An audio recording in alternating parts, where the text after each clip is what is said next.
This is Jane. She is 6 months old, and we've noticed that she has missed developmental milestones and has lost skills she previously had.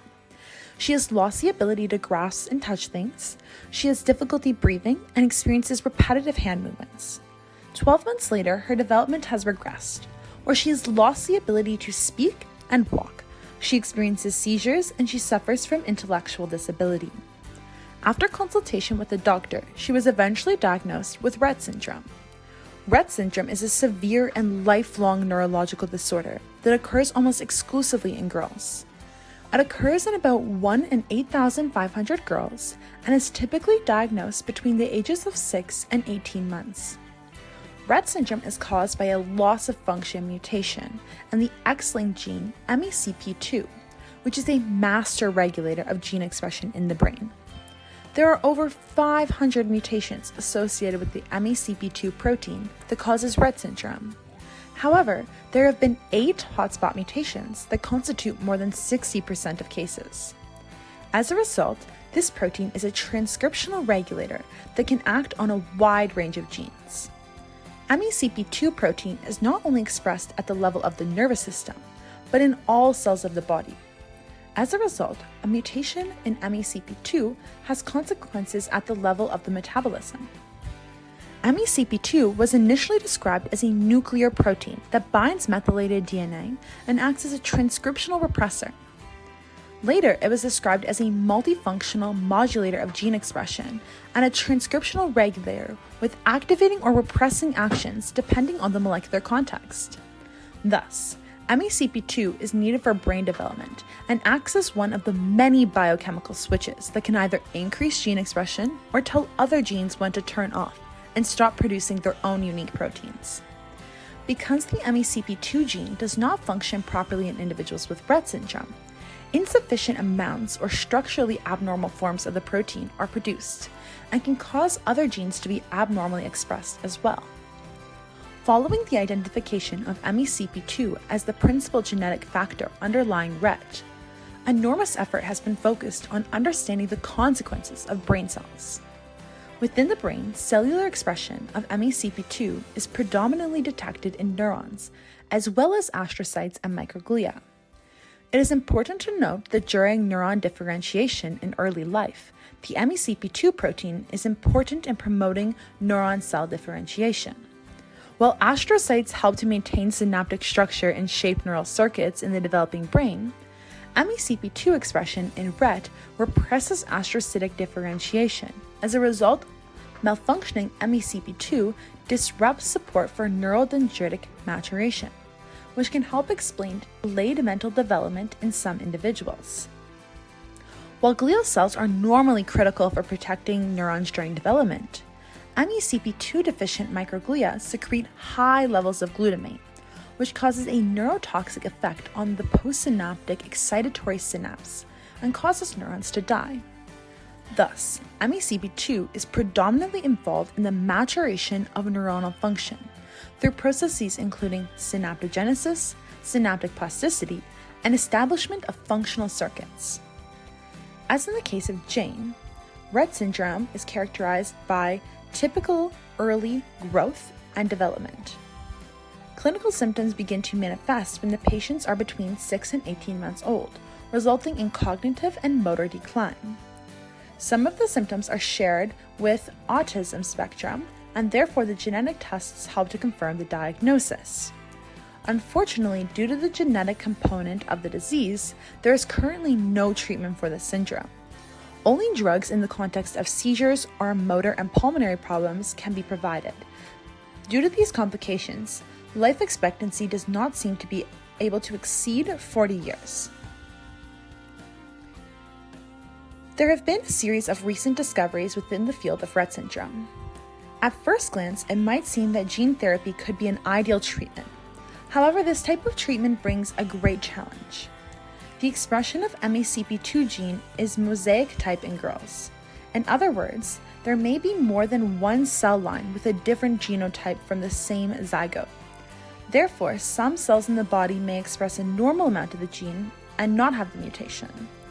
If gene therapy was used, some cells would have an overexpression of the protein, which can cause the duplication of the MECP2. It has been proven that deep brain stimulation improves learning and memory in Rett mice.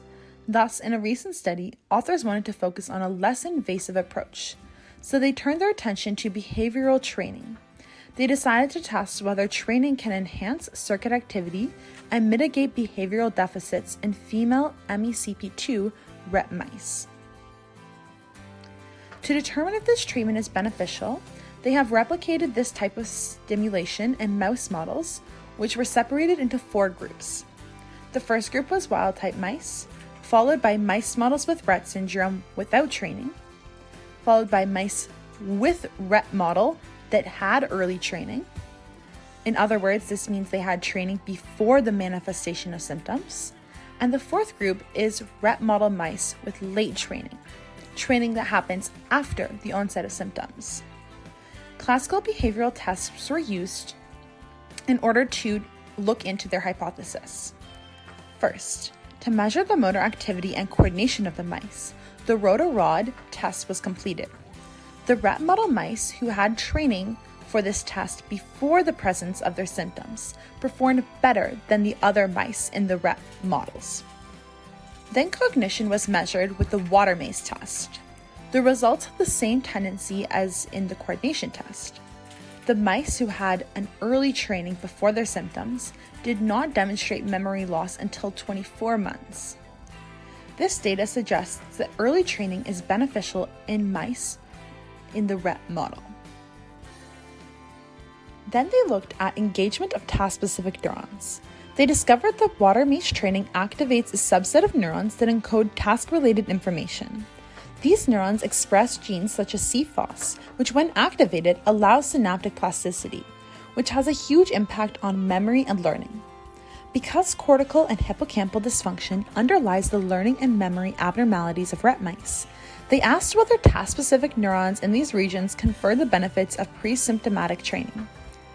They used a CFOS-targeted recombination in active populations, which we'll refer to as FOS trap, to label task-specific neurons activated during water maze training.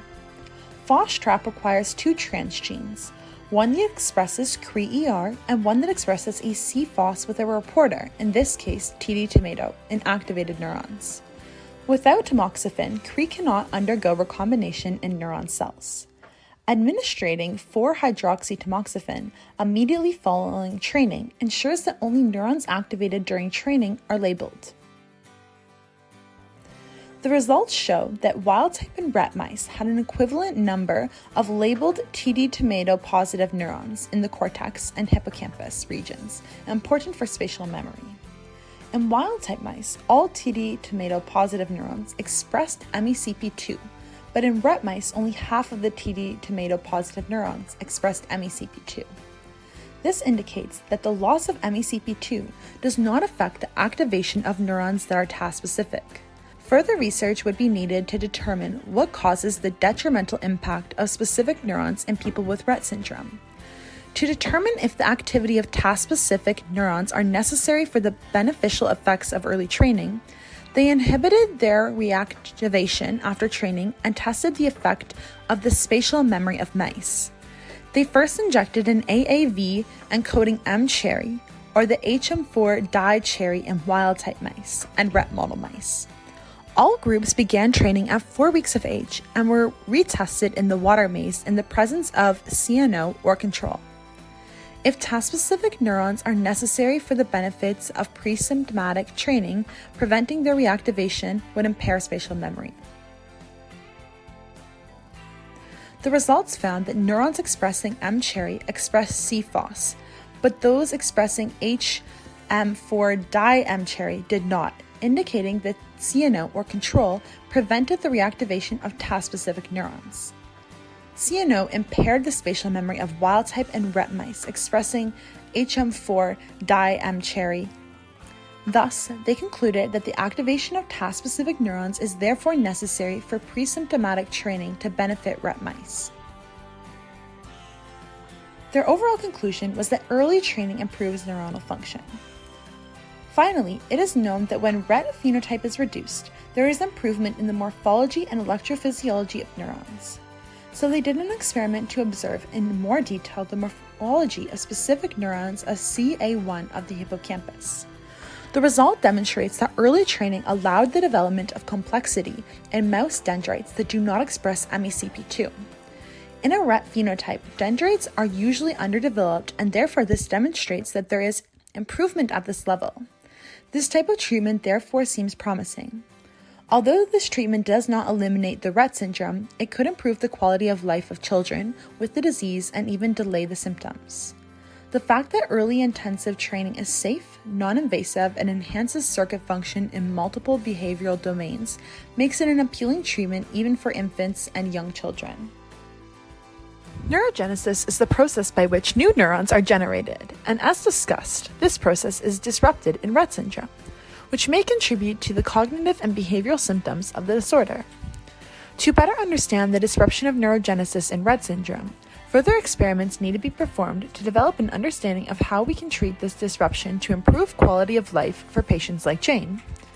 For future experiments, we will be using induced pluripotent stem cells, which are generated by reprogramming somatic cells, such as skin cells, into a pluripotent state, which means they can differentiate into any cell type in the body, including neurons. We will generate the induced pluripotent stem cells from Rett syndrome patients by taking a biopsy of their skin and differentiate them into neurons in vitro to study the cellular and molecular mechanisms of the disorder. This approach allows us to investigate Rett syndrome in a human cell model, which more closely resembles the human brain than traditional mouse models and allows us to avoid using animals. By using induced pluripotent stem cell-derived neurons, we can study the effects of MECP2 mutations on various aspects of neuronal development and function, such as normal morphology, synaptic activity, and gene expression.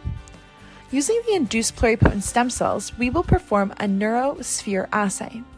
The neurosphere assay involves the culture of neural stem cells in vitro to form neurospheres, which are aggregates of neural progenitor cells that can differentiate into various types of neurons.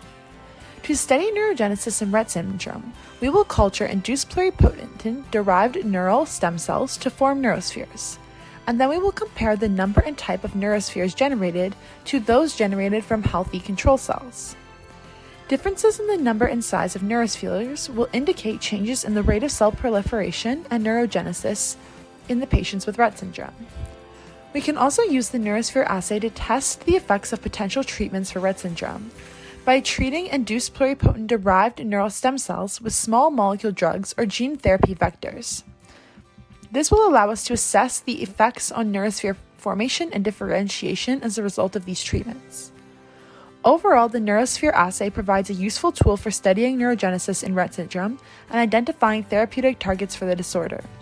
By using induced pluripotent-derived neural stem cells, we can investigate the cellular and molecular mechanisms of the disorder in a human cell model, which more closely resembles the human brain than traditional animal models.